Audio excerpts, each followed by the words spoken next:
let's push forward to the IRS story as promised, because we touched on it, but I want to get more details. The headline, 20 heavily armed IRS and ATF agents raid Great Falls, Montana gun store, seize firearm purchase records. Tell us what you know. So Tom Van Hoos has been harassed by the government for the past 2 years. What changed 2 years ago? Well, Joe Biden moved into the White House. And so he's had visits, and he's been harassed by Ed and Karen. He's been harassed by OSHA, the Department of Homeland Security, the FBI.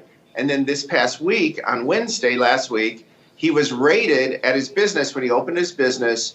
And that was by the IRS and the Bureau of Alcohol, Tobacco, Firearms, and Explosives. So that was just last week. What they took was the records of the people who bought guns. So anybody who purchased a gun at his establishment, the government took those records with them.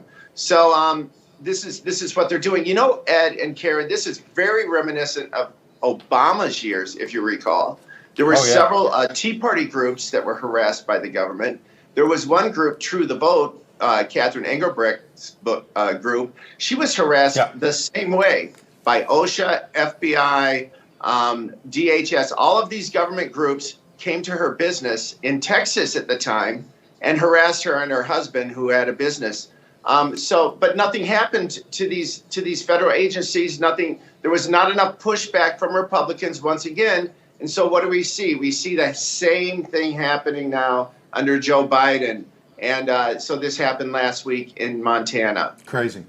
Yeah, you know, they only attack the ones that speak up, you know, like at the Gateway Pundit. Yeah, right. Yeah. Well, we only have a minute. Is there any, because Terrence was asking this question, and in my research on the story, I didn't see, is there anything remotely close to a valid reason to, quote unquote, seize these records? Because if I want to go purchase a gun in Montana or Florida and I have the proper ID and go through the proper background check, I didn't do anything wrong in that process. Is there any hint that there was some reasonable reason to seize these records? We did not see anything that would make the government want to raid this guy's establishment. He's not running guns like Biden did. He's not leaving hundreds of thousands of guns in a foreign land like Joe Biden did.